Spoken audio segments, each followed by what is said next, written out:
It's a gorgeous day out at Wellshire Golf Course. Welcome into the Colorado Prep Show presented by Upswing. I'm the editor-in-chief of Colorado Prep's Dan Mormon. Doug Ottewell, the editor-in-chief Mile High Sports Magazine with me. Starting off the show today, we've got John Sullivan, the CHSAA Assistant Commissioner in charge of many things, but starting next year, it's going to be golf. Mm-hmm. It's going to be added to your plate with baseball and softball coming off? Correct. Yep. Okay. Boys and girls golf and girls lacrosse are being added to the plate. And softball, busy man. Baseball. On top of the fact that you do football and wrestling, and you know some of the fun little teeny sports. They keep me busy, that's for sure. Well, so we're gonna get more into that with Johnny here in just a minute. But as we start every show, we talk about what's on our upswing. And Dougie, I'm gonna go first because it's an old friend of ours. On my upswing is Burt Borgman, who tonight officially gets inducted into the CHSAA Hall of Fame.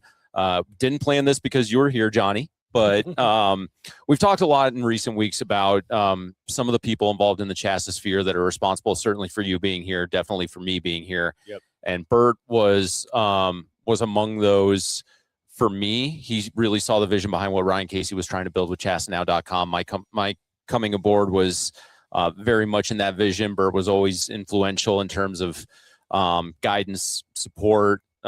Whenever you needed someone to feel like they were on your side, Bert was that guy because of his media background. So happy for him and his family. Sadly, Bert passed away a few years ago. Probably hanging with Pencils Robinson as we speak. Right. Just golfing. Is that what they'd be doing right now? I would hope. You know, a funny thing about Bert, he's one of the original advisory board members for Mile High Sports Magazine too. So he was, he was instrumental in getting us off the ground as well. Just tremendous knowledge in terms of how media works and how media works with teams, with sports, with leagues. Just very, very helpful in terms of getting us going when we were just a bunch of knuckleheads out of North Glen. And look where we are today. That's right. We are right here at my upswing, which is Wellshire Golf Course.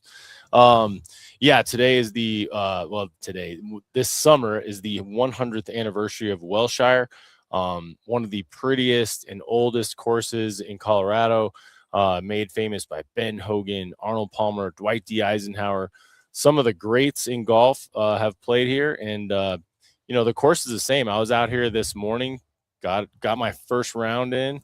And I can tell you that the course wears 100 very well. Great shape. I know there's been some changes here and there, little tweaks to the course, but for the most part, it is the same course that Ben Hogan, took down in what year did he win the city? Anyway, Ben Hogan. What are you going to do, And it was funny because as we were going through conversations with Leslie at City of Denver Golf, and they wanted us to come out here for the 100th anniversary and do the Colorado Prep Show out here, the most logical thing for us to do was come out here when a girls tournament is being played if we were going to come out in the spring. And that's what's going on today. The Thomas Jefferson Invitational is underway as we speak. It's been going on, I think, since about 11 o'clock. Gabrielle Cunningham from Northfield, your current leader at four over through 11 holes. Her teammate Chanel Carlacci is I'm gonna guess how I need to say that. Two back, she's through 14. So it's a Northfield dominated event. Johnny, I guess this would be a good time to segue into it because I think as you get into this golf sphere, which about golf in general, I think when I called you last week about coming on the show, you were updating the bulletin and you were really starting to dive into the administrative responsibilities of what this is going to entail. When you hear about something like this, 100th anniversary, you're getting a city, a DPS for all intents and purposes, city tournament out here at this time of year. I mean, is this, regardless of sport, don't you think this is kind of the way that especially high school athletics and the state's history need to blend together? Absolutely. And I think the cool thing about a golf venue, you have the kids out here representing their schools, but you have some of the old folks that come out here every day, drink coffee, play their 9 or 18, and they get to see the next generation of kids coming in at, beautiful day like this. And it's just that intermixing of the kids and the future and a little bit of the past, shall we say, in continuing the sport that everybody who's here loves. Right. What are you most excited about when it comes to taking on boys and girls golf? Yeah, I think getting to know the coaches, I think that's one of my favorite parts of my job, is just getting to know the boots on the ground folks that work with the kids. I think having transitioned from a school into this job, the hardest thing for me is not being around the kids anymore. So working with those coaches that are with the kids and seeing that energy that they bring every day.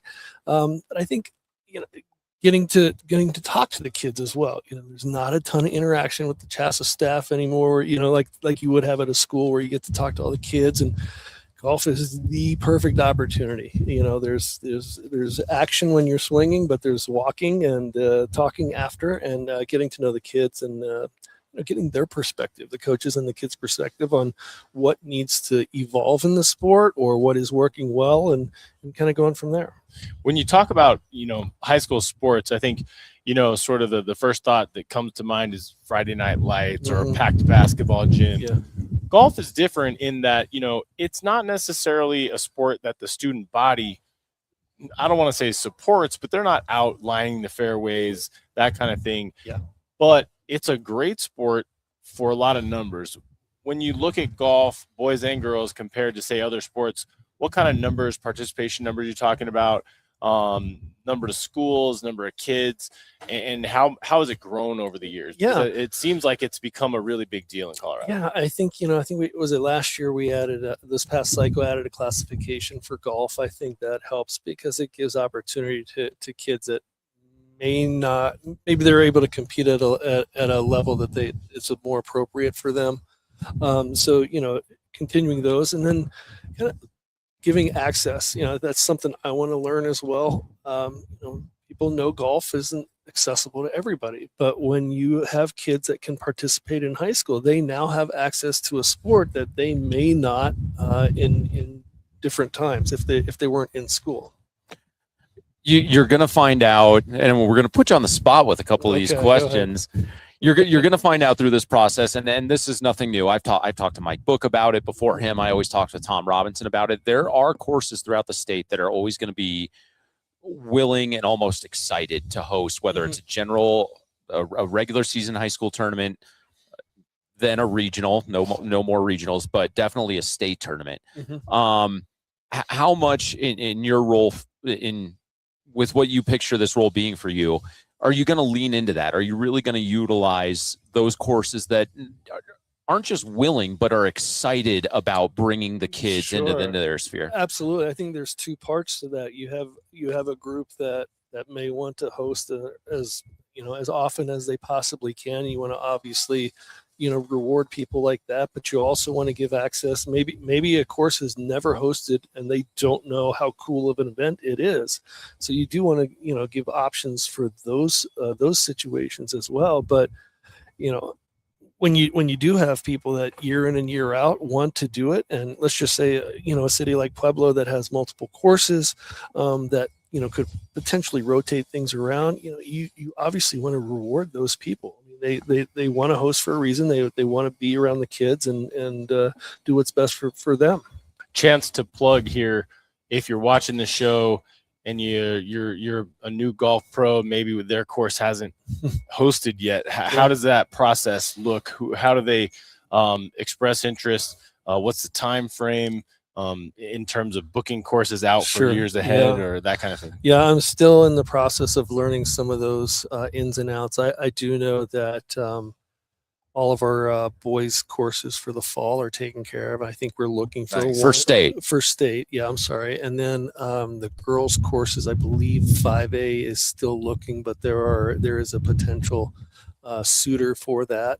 I would say in terms of wanting to host in the future, if a superintendent or a pro would like to reach out, they can reach out directly to our office. Typically what we do is we work with schools where they'll ask their home site if they'd be willing, because there is a little bit, we do lean on the schools a little bit for some of the, guess small items that would go into hosting, just because there are multiple sites that we would be hosting at. So we do rely on the I can't plan schools. my own dinner, much Yeah. less golf.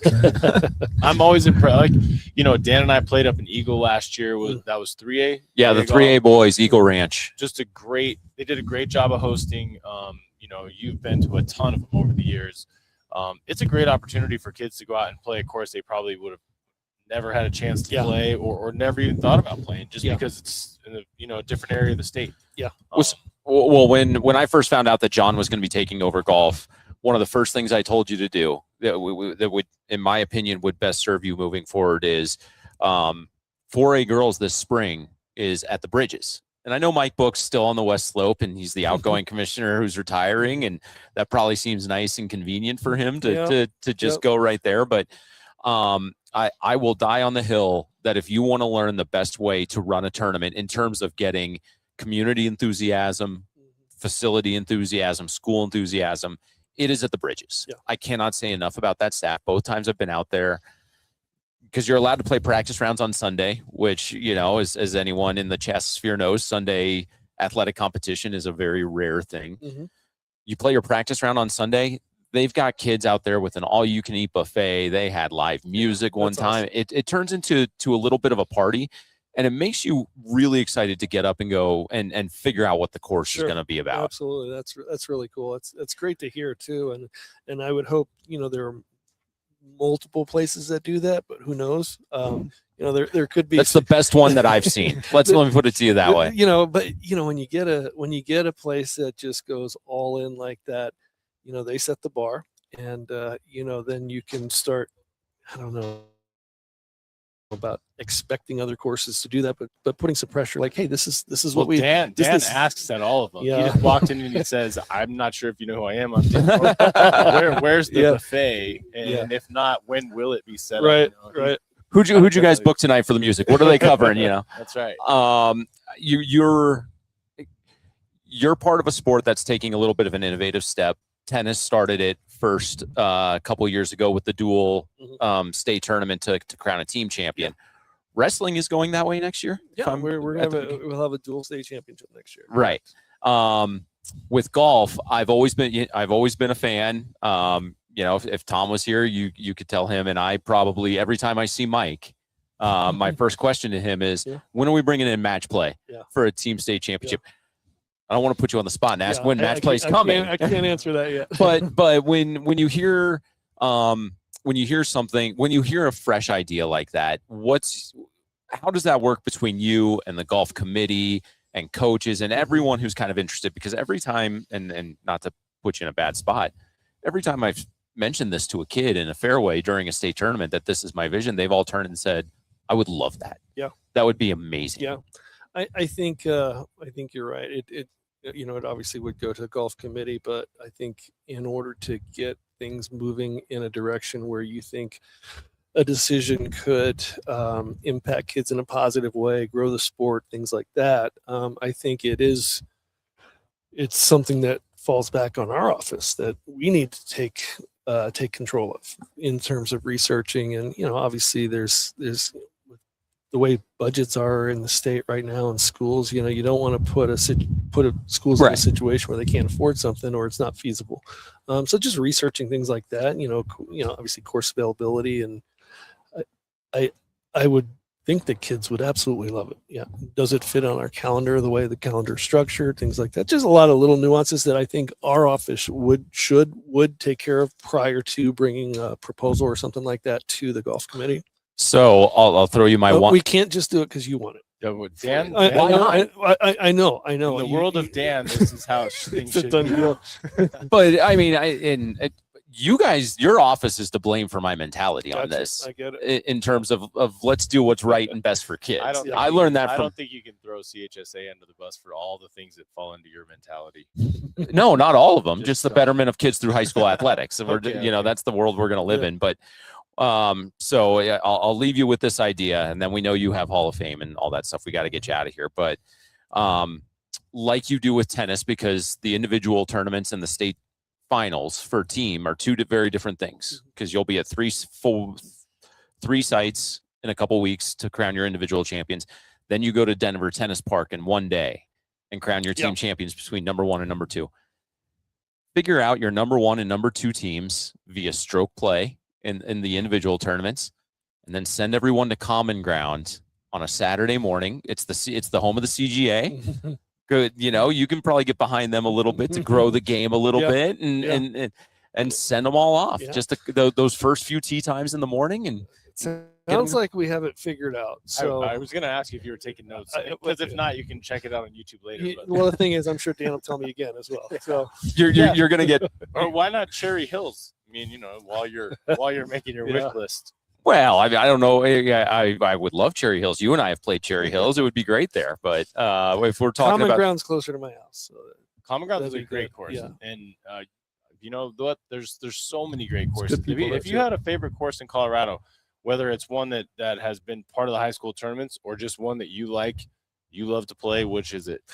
Well, my father-in-law helped build and design. I shouldn't say design, but helped in some of the structural part of Murphy Creek Golf Course in Aurora. Beautiful. So I'm partial to Murphy Creek, and my father-in-law has a house right there as well. So I know we to cuss play at that. you guys when I'm out there and absolutely, struggling. absolutely. There's a Okay. couple holes that I say some things under my breath about him. So what's your favorite City of Denver course? God, I like Wellshire a lot. I do. When I first started golfing, this was one of my go-to courses. It's affordable.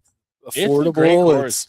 It's fair. It's fun. And great patio out here as I was well. cursing the trees earlier today. If you're not in the middle, you got problems. Yeah, On every that's fairway true. is lined with trees. That's It's a classic old city course. Yeah.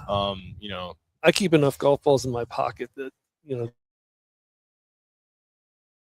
trees Sure. and lost balls don't bother me. So. Awesome. Well, the two things I can promise you over the next however long you're in charge of golf, you're going to get constant calls from me asking when match play is coming at Common Ground, and our state course is finalized for the fall or the spring yet. And now that I say that out loud, I'm pretty sure that's why Kruger said, "You deal with that idiot." I didn't agree with dealing with the idiot, but I did agree with taking over golf, and I know they come hand in hand. So I appreciate your feedback. I think it seems like a position that gives you an excuse to say, "I got to go to the I golf course got to today. test it. I know I can't. We be in can't have office." kids out here without That's right. So having tested. Make sure it's fair. Absolutely. Make sure it's in good absolutely. condition. And I will give one more plug, another good one to check out. They do this for the girls each spring. Holy Family hosts the Showcase Classic, and think of it as, I think the PGA always tries to say it's the best field every year in golf, because it's not, as much as you like seeing guys like Freddie Couples and all the past champions, it's not the Masters in that regard, but it's the top players in the state, regardless of classification, all one spot, and you get just fantastic play from those group I'll have to girls. check it out. That's awesome. So Johnny, thanks so much for Thank you guys for making the trip up. Yeah, And appreciate you coming on. thank you guys for everything you do for high school sports. So it's appreciated. Even so Dan. Thank you. Yeah. We both got shout outs at legislative council today. We did do it, All right. So we're going to let Johnny go, and we're going to talk a little more Wellshire. This is the Colorado Prep Show presented by Upswing. Golf season is here, and Denver Golf Passes make it easier than ever to play. Start your golf journey with Learn and Play 1.0. 5 clinics, 5 rounds, 5 buckets. Already playing? Take your game up a level with Learn and Play 2.0. Or grab the Friends and Family Pass. 20 par 3 rounds and 30 mini golf or range sessions. And for new players wanting reps, the Practice and Play Pass gives you 10 rounds and 15 range buckets. Find the pass that fits your game. Visit cityofdenvergolf.com. When I go to court, these aren't my clients, these are my friends. These are people that I believe in. And they have one shot, just one shot for justice. If they've come to me and we've gotten a trial, their life has been turned upside down in some awful way. I'm all they have. So if I haven't put the time in, if I haven't trained, if I haven't humbly looked in the mirror and thought about ways I can be better, and I don't present my best self in court, then I failed them. And that's what motivates me as a trial lawyer, because when this is over, that client goes home. And if I haven't done my best for him, I haven't been his champion, then I've failed. This is Tim Anderson of Gordon Insurance, and we are proud to support all of our area athletes. With offices in Lyman, Callahan, Flagler, Sterling, and Kit Carson, we offer all types of insurance, including home, auto, commercial, farm, crop, life, bonds, and workman's compensation. We are independent and thus can offer you multiple choices of companies, not just one. Call or visit the office near you, and one of our agents can take care of you. See all of our contact information by going to www.gordonins.com or call me at 719-740-1361.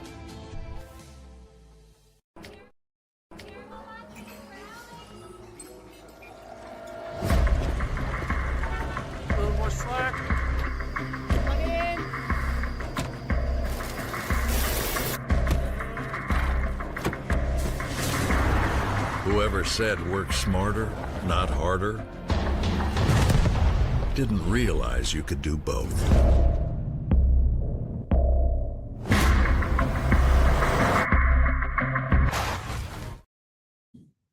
Welcome back into the Colorado Prep Show presented by Upswing. Big thanks to Johnny Sullivan at the CHSA office for he honestly made the trip up from Legislative Council, which was today. We're going to touch on a couple, one or two things maybe on that, but was kind enough to come up here, talk about taking over the golf world for CHSA with Mike Book retiring. It's interesting when you start to think about everything that goes into running a sport. Mm-hmm. I mean, you know, we think of what's it like to run the NBA, but this is one thing. And you know, obviously a professional sports league has all kinds of different things going on, sponsorships, contracts, you know, millions of variables. But when you really think about high school sports, I always find it amazing when you really boil it down, is like, how does one office organize tournaments for the entire state? Not just, you know, oh, how do we crown a football state champ, but how do you crown state champs? And what is there, 28 separate sports now? Yeah, it's right around there. It's a lot. And you and I have been to a lot of these state tournaments, all sports, they run smoothly. I mean, you know, it's the saying, it takes a village. I mean, it takes a village and then some, but like, it always amazes me that, man, these tournaments just go on and they're run well. Well, and as a big part of that, Doug, it's one thing to plan a tournament. It's also another thing to compete in those tournaments, and to be able to compete in those tournaments, you've got to be in tip-top shape. And the best place that you can be in tip-top shape and help get there is our friends at Upswing, of course, the title sponsor of the show, located at 7460 South University Boulevard in Centennial, with experienced coaches in a safe, high-performance environment. Upswing helps young athletes discover their true potential after all the training, after that sweat is being shed. You can dive right into Upswing's cold plunge, sauna, and compression therapy area, which are all designed to help young athletes train safely and perform at their best. I say it every week. Sounds expensive? It's not at Upswing. Upswing scholarships give young athletes the chance to pursue their goals with the same resources as their competitors. Visit more at upswingfoundation.org, or again, you can check them out at 7460 South University Boulevard in Centennial. Of course, we would normally do the ad read at the top of the show. We wanted to make sure we had plenty of time with John. And where is Jermaine today? And we were going to give a shout out to our guy, Jermaine. The problem, I don't want to call it a problem, the tripwire when it comes to adjusting the time and location of the show. Jermaine's got a track team that he's got to keep in tip-top shape. That little that hustle that he has over there on the side. Besides being the star of the show. That's right. He's the star of the show and the head coach at Lutheran Track. Our final segment, the discussion we're going to get into in the final segment, I know he would have wanted to be here for, but I promised him we'll get back into it a little bit next week just so he can have his say. Before we get to that, though, Dougie, we would be remiss if we didn't really. There's a big reason that we are here today. Yeah. And on top of the fact, the city of Denver Golf has been a great partner of ours for many years. It's allowed us to go on, and normally the day after Legislative Council, you can find us over at Kennedy playing another great Denver course, playing with the likes of John Shoup from Doherty, Andy Parks, formerly of Rampart, but now of Grand Valley High School up in the mountains. He keeps bugging us to come up to Parachute and play golf up there, which it's not too far from Eagle. I'd go. It's all about making the time. It's golf. But Wellshire, of course, celebrating its 100th anniversary or birthday, however we want we want to call it that. You had a chance to go out and play 9 on the course. Yeah. You mentioned it a little bit, but what makes this place just an ideal spot to maybe come catch a weekend 18 or an emergency 9 on Thursday after work? I think of Wellshire as the quintessential classic kind of city country club. And it's not a country club anymore, but that's how it started. Mm-hmm. It was a country club back in 1926. And it evolved and became a public course. But what I love about it is that it still has that old school charm that a city country. We were kidding around about Cherry Hills. It reminds me of Cherry Hills because it's contained within city streets. Mm-hmm. So it's got geographical. It's not too long, but those courses, whether you're talking about Wellshire or City Park, Kennedy to a certain extent, but even if you lump in some of the Denver Country Club, Cherry Hills, those kind of places, the people that made those courses, they made them hard. And these were made well before, guys on tour were hitting, drives in the close to 400. I mean, it's all about precision. It's all about tough greens. I mean, that's one thing. The greens just got punched here, so they're a little trickier today, but you can tell, like, you have to know how to read a green to play well here. They're not big, so you got to be accurate with your approaches. But I love the fact that this course has such history. We mentioned Ben Hogan and Arnold Palmer playing here, Dwight D. Eisenhower out here, both as a spectator and a player. But you look at this clubhouse, and we're kind of sitting under the awning on the back side of it right now.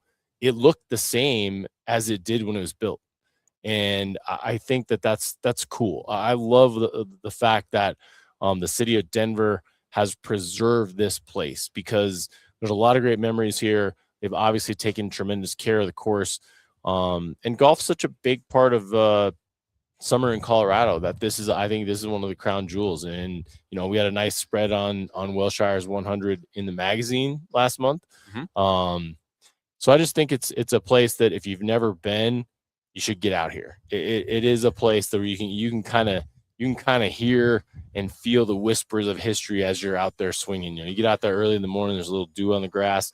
You're like, hey man, this is pretty cool. And Ben Hogan played here. Yeah, and that was the other part is sometimes I'm going through this phase right now where I'm understanding that high school age kids may not be fully aware of or appreciative of history like that. Mm-hmm. And so some of these girls, you tell them Ben Hogan played here, a lot of them might even say, who's that? But it might cause them to go Google and figure out who Ben Hogan is. And that's valuable in and of itself. Right. And I just think it's really cool to that, especially City of Denver courses, right? Because those DPS schools, I mean, Denver East boys, I think, have recently had some okay squads. You're always going to find, some of those top tier players in the city limits, and for them to be able to play city courses. And that's not to say like it's great that you can go out and you can get in, like a Plum Creek, somewhere like that offers a little bit more of a different twist. That's not a direct municipal course that are open to the public, but not direct municipals. I think the city of Denver being open to the high school kids for regular season golf is a very, very big deal, and one that probably gets overlooked a lot just in terms of the high school fabric. Well, it's really cool because as we were kind of wrapping up our round this morning, we get to the 18th and you start seeing all these kids on the driving range and the putting green, and they've all got their school colors and their bags have their school colors, and it's just great competition. And the fact that they can do it here and that these courses are open to it and create that opportunity for kids within their area. This is it's essentially a Denver Public Schools tournament today, and all these kids are out here kind of getting to play something that's pretty special at an anniversary that's really cool. You think about Colorado being 150 years old this summer, and this course only missing 50 years of that history. It's pretty cool. Well, I mean, I just trying to do the math, like when was golf like really popularized? There haven't even been 100 Masters tournaments yet. Right. So, You know, that's like Here out west. Yeah. I mean, I think the oldest public golf course in Colorado, I want to say, is Patty Jewett, which is right up the road from my house, because I think it's the second oldest municipal west of the Mississippi. Yeah. And so and I think even that one's maybe 110 years old. So when you look at like old golf, close. old golf, like this is it. And it does have the feel like the side of the building. And I don't know how much of it we can see in the stream. And I'm not going to dare ask Annie Bailey to move the camera right now, but the old style brick of the clubhouse really does give you that kind of rustic, authentic feel. And this is a place, you know, this is the first time I've been to Wellshire. You know, I've played a couple of other city courses. I mean, the new city park is just, you know, chef's kiss. They've had state tournaments there. Love every chance I get to play city park. Kennedy's been one of my favorite golf courses to play. So even Evergreen, which a lot of people don't necessarily think of, but it's owned by the city of Denver. Great course, fun mountain course. Got to be accurate. It's not long, but man, you got to be tight on that course or you're going to be in trouble all day. Yeah. And Overland, I think you and I did Overland a couple years ago. I think that was where we hung out with Romy, and we got to have some fun on the golf course with her. And then you and I kept playing. And I think the only thing that turned us away was that the lightning was getting a touch too close for our liking. Yeah. The city can't do anything about lightning. No, city can't do anything about lightning. You know, you mentioned the old style brick and how everything's been preserved. This place actually started in 1924 and was completed in 1926. So it was a farm. I mean, and a lot of people can't really fathom that Denver was sort of this like rural surrounding area. Dusty old cow town. Yeah, you know, somewhere south of Larimer Square. And but so it was completed, and then like so many golf courses in the history of golf, really kind of fell victim to the Great Depression. And so that's how it went from being a private club from a bunch of people that had money, and then they all sort of, you know, got hit by the Depression, and then it became a thriving public course. Cool story, really cool history. Yep. And then a quick update, just because since we're here, we might as well track it. Who's taking the lead in this tournament?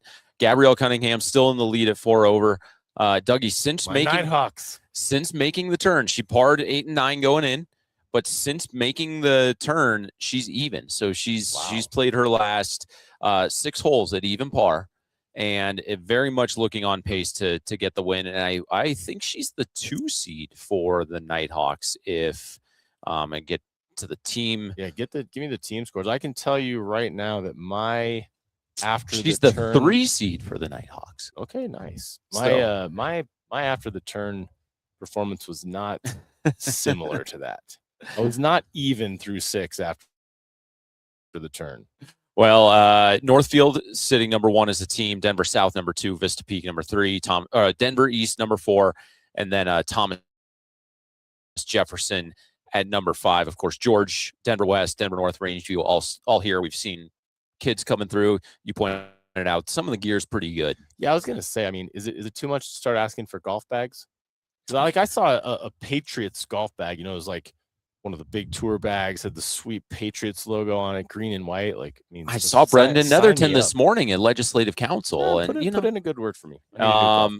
While we're doing this, because I've been spending some time looking at it for another project that we've had, but might as well look at some of the top players in the state just in terms of the I Want to Maker rankings.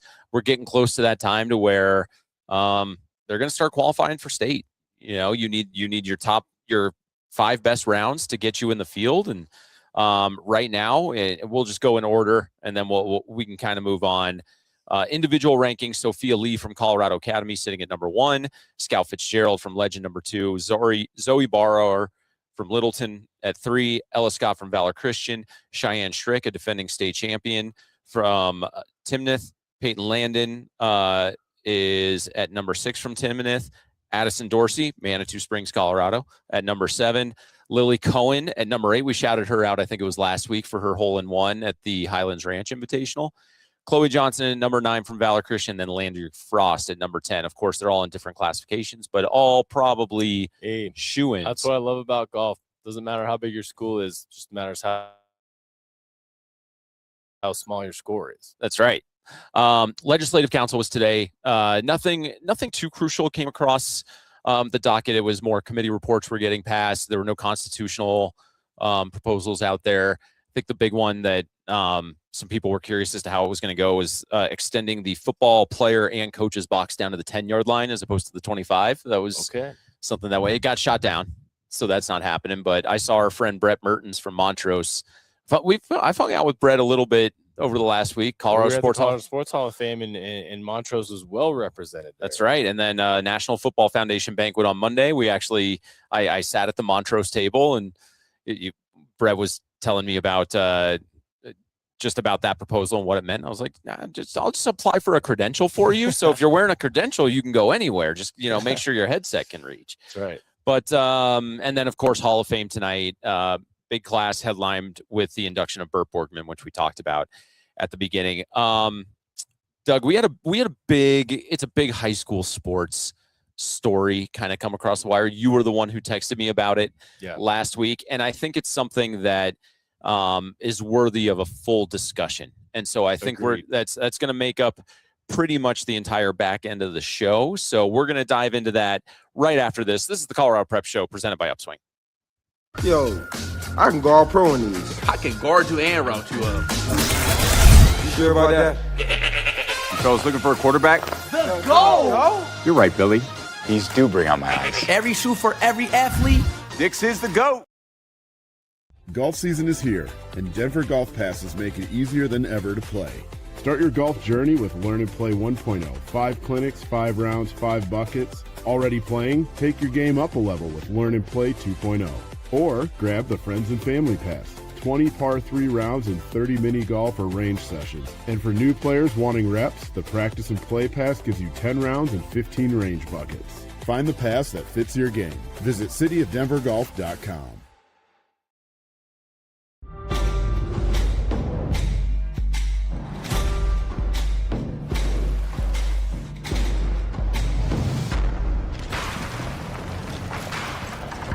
There are those who say the modern world has made us lose touch with places like this. We say, that depends on what you're driving.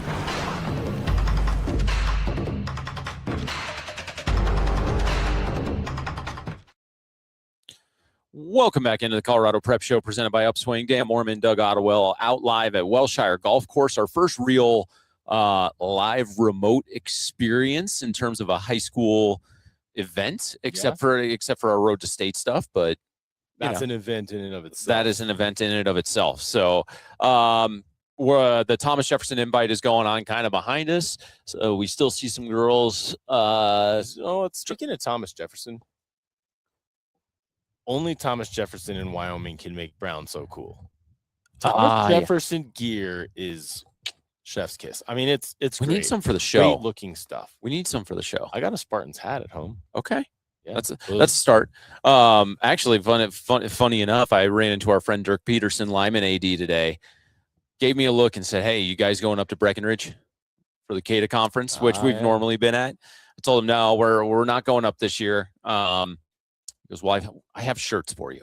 I might have to swing by Dirk's office before CATA. Yeah, and then he gave me this look like I was hoping to give them to you when up in Breckenridge.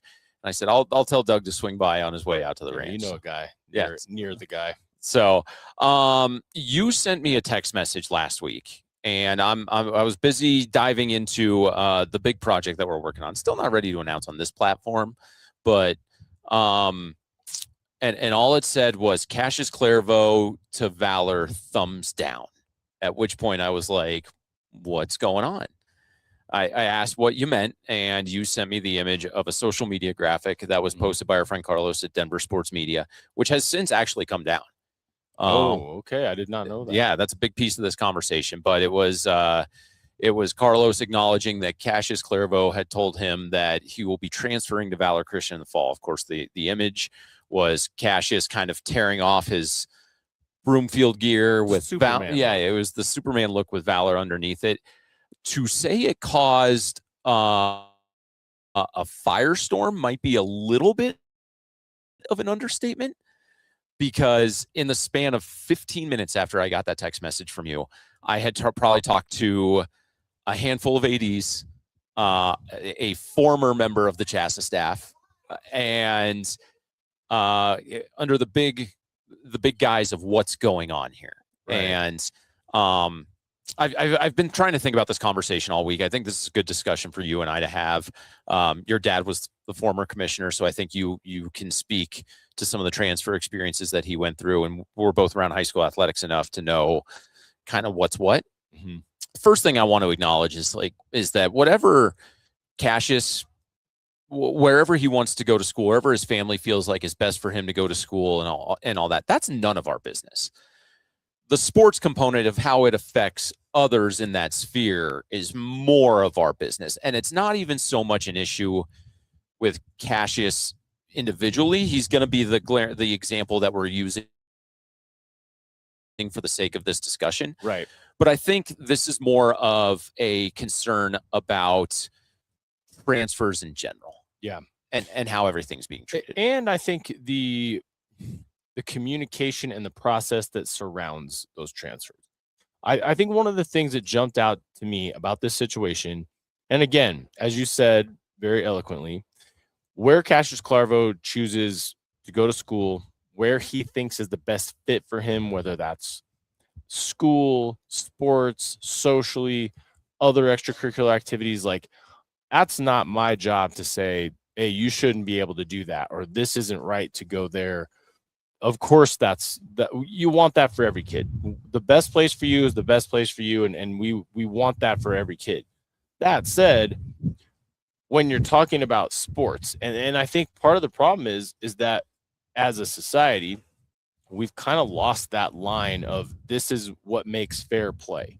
This is how sports leagues, sports conferences, whatever you want to, this is how they work and how they work effectively for everybody, not a kid, all kids.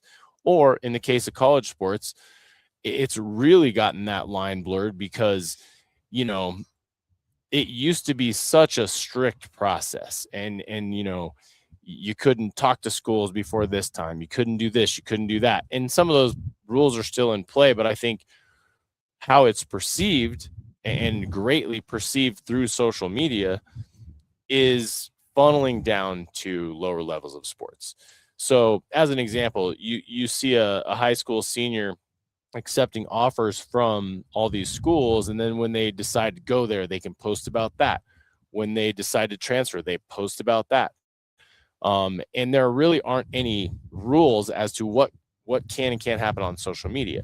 But in this case, I think social media is the very reason why it became such a hot topic, because as you know, there's a lot that goes into this. It's not just a kid deciding I'm going to do this. And I think you're a better voice to get into what goes into it. But I think the perception of this is I'm leaving a school, I'm going to a better one, came through for a football reason. For a football reason, came through loud and clear on social media. And as you said, that post has been taken down for good reason, because it communicates a lot of the things that I think people don't like and that probably are outside of the rules, to be honest. And so, yeah, I think, you know, social media dictates a lot of how kids act, but also how these situations are perceived. And I think that kind of lost the plot a little bit, right? High school athletics, the probably naive point of view that I have for high school athletics is it's supposed to be one of the best tools available to help kids navigate through life. And, you know, the message that is being sent a lot of the times, and I don't even think it's necessarily the case with this, because if you know, from what I'm hearing with people who are very tied in with high school sports, I would even say word has been came back to me, but the whispers of Cassius wanting to go to Valor were not quiet. No, they were not quiet. And I don't even think it's that we heard about this long before last week. Yes, through various people, and we don't, you can't reveal all your sources, but it was not something that was below the radar. Let's put it that way. No, and I think you and I may have had a discussion at one point, both kind of acknowledging that I'd be surprised if he finished his high school career at Broomfield. And again, yeah, we're not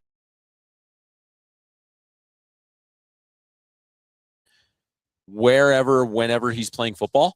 I hope he continues to be the athlete that he is, because it makes it more fun for us. Tremendous running back. Makes it more fun for us. One of the issues here, right, is, and our friend Kyle Newman actually wrote a really good piece for the Denver Post a couple months back, and whatever the trial rate or subscription rate is for the first year, like I think the Denver Post is a really good deal for if you're signing up like $12 for a year. Sign up, cancel it, and then go read Kyle's piece, because it does a great job of explaining a lot of how the system is supposed to work, a lot of the loopholes that tend to get exploited. And the one that I understand, with a situation like this, you're basically going for a bona fide move. Right. And where a school like Valor has a very big advantage is, as a private school, all you have to do is move into the district boundary of where that private school structure is placed. So for the sake of Valor, it would be within Douglas County schools. So if it's a bona fide move, moving into Douglas County, and that's it. There is, and this is digging through and talking to other people, there's actually a little bit of a component of subjectivity in the bona fide move bylaw. So, and I wish I was staring at the screen, so I don't know if Danny Bailey is putting these up as we go, but the bona fide move section 1800.3 section B, in determining whether a bona fide move has occurred, the commissioner may consider all the circumstances in their discretion. The commissioner may consider whether the move required the student to change the school of enrollment, and whether the choice of the new school of enrollment was required by the bona fide move and was in compliance with all the other acceptable bylaws. So it's a mouthful. It's a mouthful.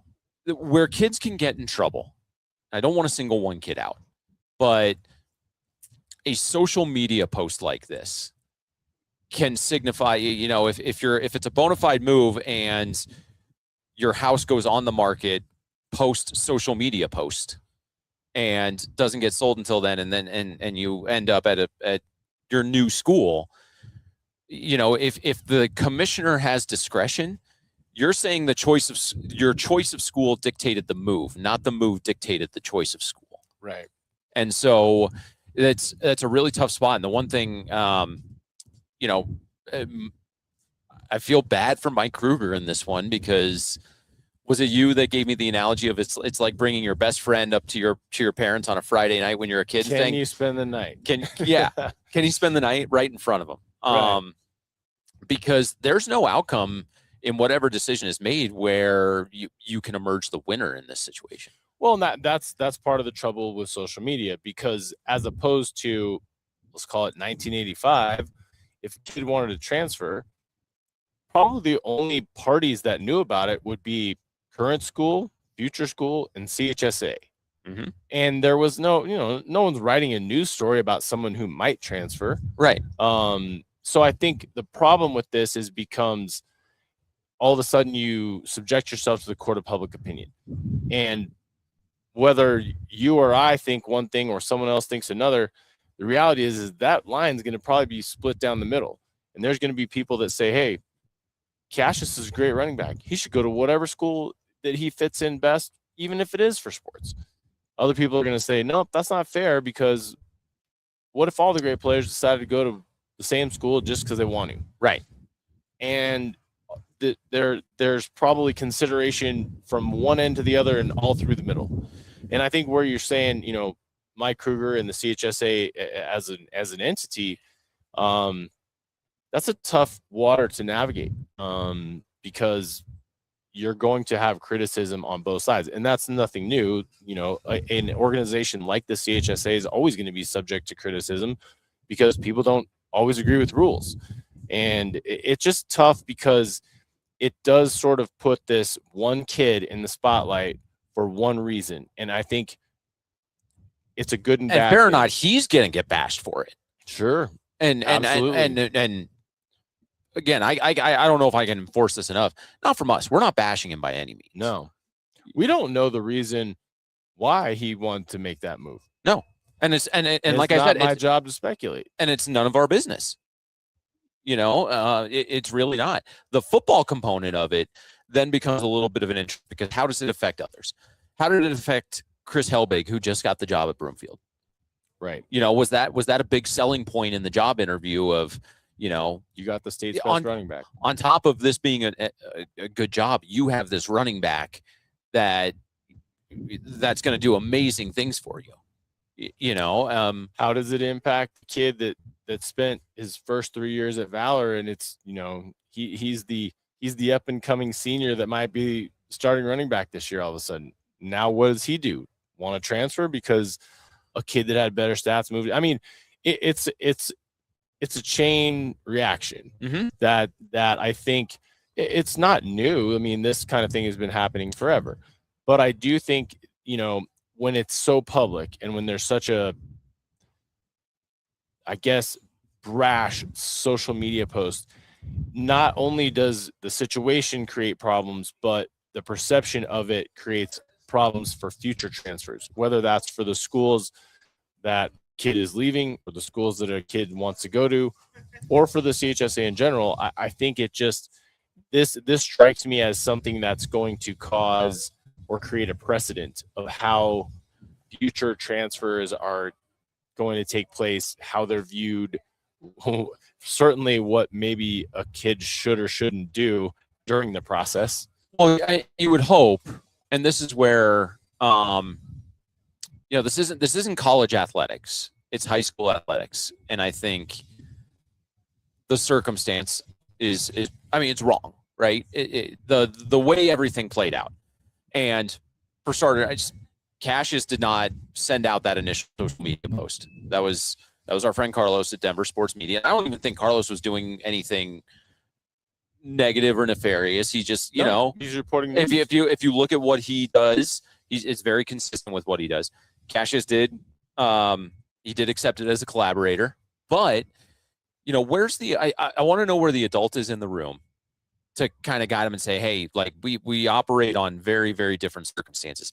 If he had gone through the year and this hadn't come out, and then he just quietly went through the process, got approval, got 100% from the CHSA office, and then showed up to Valor's practice on day one, it would be a big story at the time. The perception of it would also be a lot better, just because it just, it feels more like he's following the rules. And I'm not saying he's not following the rules, but the problem is now there's a very public record of what his intent is. And on top of that, no one's going to tell me anything for sure. But if I was venturing a guess, I would guess he's still walking around the hallways of Broomfield High School. He's still an enrolled student there. Sure. And which just complicates the matter even further. Well, I think, the other, I don't want to say victim necessarily, but in a way, this puts Valor Christian High School in a tough spot. 100%. Because, hey, look, maybe this process is completed, maybe it's not. Either way, and we all look, there's no denying the perception of Valor Christian. Private school gets all the best athletes. Right or wrong, that is Valor in a lot of instances is enemy number one to many high schools around the state. And we know a lot of great people at Valor, a lot of great coaches at Valor. I'm not knocking Valor Christian at all, but the perception of them around the state is not necessarily favorable. That happens when you're good at things. Right. And so whether that's fair or not, they are always under the spotlight. So when something like this happens that they didn't necessarily guide, that puts the school in a tough spot, because not only is it, part of the conversation, but something that people are always leery about anyway it almost looks like, well, now it's a fact. Right. And it puts the school in a tough spot. Well, and the school's in really a tough spot, because as the adults at the school where this kid does not attend, you can't reach out to him and say, take that down. That's not their place. Right. That's got to be more of probably a parent piece of advice. And that's just what makes them mad. Like it just muddies the waters so much, and it just addresses a bigger component again, with transfers and what goes into whether or not, kids are approved. I've had coaches and a couple of ADs. We've talked about, should there be a one free transfer before your senior year, for the start of your senior year? I'm in the camp of no, because I still don't think that's what everything's about. If Colorado's a choice state, you can go to high school wherever you want. You can live in Castle Rock, and if your choice was accepted, you can go to Cherry Creek High School. But so I think everyone needs to be a little more informed of why they're going to X school. If it is for a football reason from 8th grade to freshman year, or for a basketball reason, or for a baseball reason, then that's perfectly fine. There's nothing that says that can't be the case. Right. But I think doing it rashly because baseball program good, I play there, and then it doesn't work out the way you want it to, I don't think that should allow for a freebie. Well, and I think when you're talking about high school sports, as you said off the top, the point of high school sports is not necessarily for the masses to go get scholarships. There are always kids that are going to get scholarships. There are always kids that are going to have success at the next level. But by and large, the idea of high school athletics is it's a learning experience. It's a way to grow through your high school experience educationally. Mm-hmm. And as you and I know, neither one of us were athletic superstars, but the lessons you learn in high school sports carry throughout your whole life. And I think that generally gets overlooked when you have a high profile athlete doing something that is controversial. Mm-hmm. And again, we're not trying to pick on Cassius, but we're not picking on him. He is the example of the discussion. It brings the discussion to the forefront, whether he meant it to or not. And I think it's an important discussion, because I think it does sort of recenter why people should be playing high school sports, what the point is and isn't. And how, it's funny because you talked about my dad as a commissioner and having to deal with transfers, forever ago. Mm-hmm. They didn't have to deal with social media. No, that's a new wrinkle that I think, whether you like social media or you don't, or you use it or you don't, it is part of the conversation. And it honestly, it may have to be included in some of the laws now. I don't know how much you can actually control that, but especially in this instance, it has very much become a part of the equation in terms of trying to evaluate this transfer. And it's almost, and this is not going to be the first time that this has been the case, but whether it's public or not, but it's almost someone just telling you well ahead of time, I'm doing this. What are you going to do about it? Right. And I don't know what the future says. Like there is a chance that with however everything gets handled, that he gets 100% eligibility next year. And if we're talking about what's best for the kid from a football standpoint, are you going to be upset if he gets to play a game that he loves and he gets to play it in a place that he wants to play? That's for other people to decide. That's for other people to decide. Do I think there can be a valuable lesson learned from going the other way? And not just for him or to him, but for other kids and future transfers. Right. And that's really what I think parents, guardians, coaches, athletic directors. As I said, I think this particular instance has a chance to be a precedent of how something or future transfers or how it's handled. Yeah, and there is a note in the transfer rule. I don't know if it's in any of the screen grabs that I crop, but if you follow a previous coach to a school, that is deemed an athletically motivated transfer. So, if you have a son, played for a basketball coach quit, got fired, in the offseason he turns up, you're at North Glen, this guy turns up at Westminster, and you've decided we're moving closer to Westminster and we're going to be there. If it's a previous coach, that's 365 days.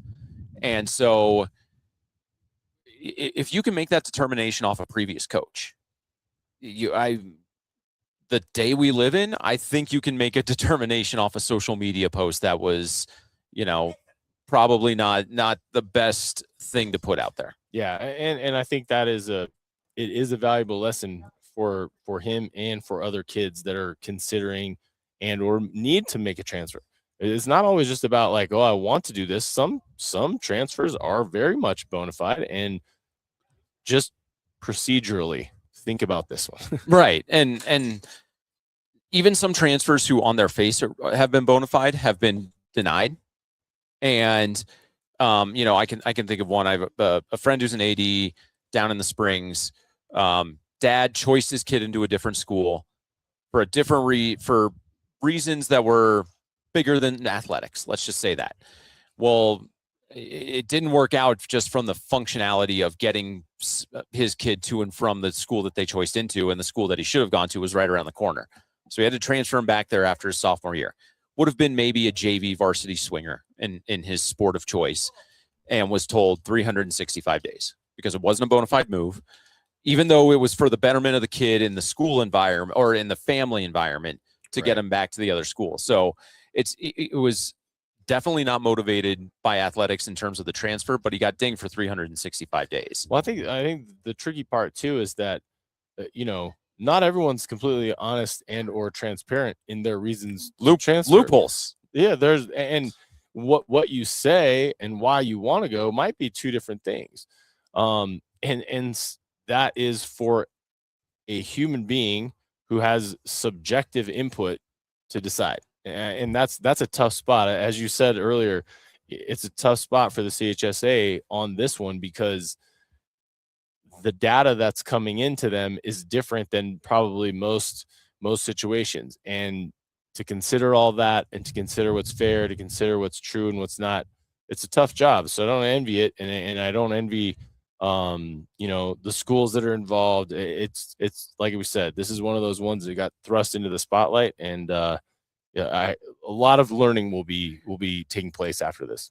That's always the hope. So I think we've talked the transfer rule enough, or the transfer situations enough into the ground. So yeah, and unlike golf, you didn't solve the problem. We did not. Well, I mean, how many times when you get out there and you're playing 18 holes do you actually solve the problem when trying to think about your swing? It's an unsolvable riddle. I mean, I've had rounds where all of a sudden I put a big left miss into play, which you've seen me play, and that's very backwards from what I should be doing. Yeah. And it takes a little bit while. It doesn't take. I don't get it solved over the course of 18 holes. Let's just put it that way. But we're gonna finish the day a little bit with our standouts and letter winners. I'm going to go first, Dougie. I was out at Rampart Girls Soccer last night. Brooklyn Paul Miller became the school's career leader in goals scored on Tuesday as the Rams beat Pueblo West 5-0. I waited through the first half, 0-0 game, couldn't stick around anymore. And then Amanda Wormers, the athletic director, sends me a text 20 minutes after I leave and said, she scored 3 minutes into the second half. Nice. I was like, of course she did. Why wouldn't she have? But she was kind enough to send us a picture. You can learn a little bit more about Brooklyn later in the week on our social media and YouTube channels. Very cool.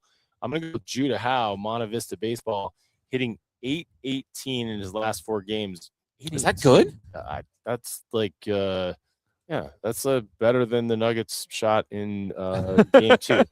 The Pirates slightly better than anyone shot in game 2. The Pirates remain undefeated in 2026, and I imagine that if you have a kid hitting .818, that undefeated mark stays intact if that kind of percentage persists. I've been looking at Monta Vista a little bit. I'm really, really curious to see what the Pirates are all about from the baseball standpoint. A lot of the names are familiar from their football and basketball rosters. Yeah, athletic class. Yeah, so definitely. I'm really curious to see what Monta Vista is all swinging it, man. That's swinging right. It. And then I only listed 2 because my goal was hopefully that the tournament was going to be over, but it's not. But we're going to go ahead and we're going to take the leader, and Gabrielle Cunningham. She's still one ahead of now Denver South's. Oh, see, I just missed it. I just pulled it down. Lily Wynn is in second place from Denver South at 7 over. Officially on the leaderboard, even though she's only through 9 holes, so that score may be lagging a little bit. But Gabrielle Cunningham from Northfield, 6 over through 15, probably a little bit better than what you were doing today. No doubt. Yeah, these golf tournaments are really cool because not only are the courses in great shape and the kids get to experience them, but man, these kids could play. It's just humbling. I've been trying to be decent at golf my whole life, and these guys are out here at 16 years old just tearing up the course. First girls golf tournament I worked was the 4A girls state golf tournament at River Valley Ranch in Carbondale, and I'm sitting at number 2, and this girl from Jefferson Academy comes up, bombs one down the fairway on a par 5, and I'm like, oh man, that's all right.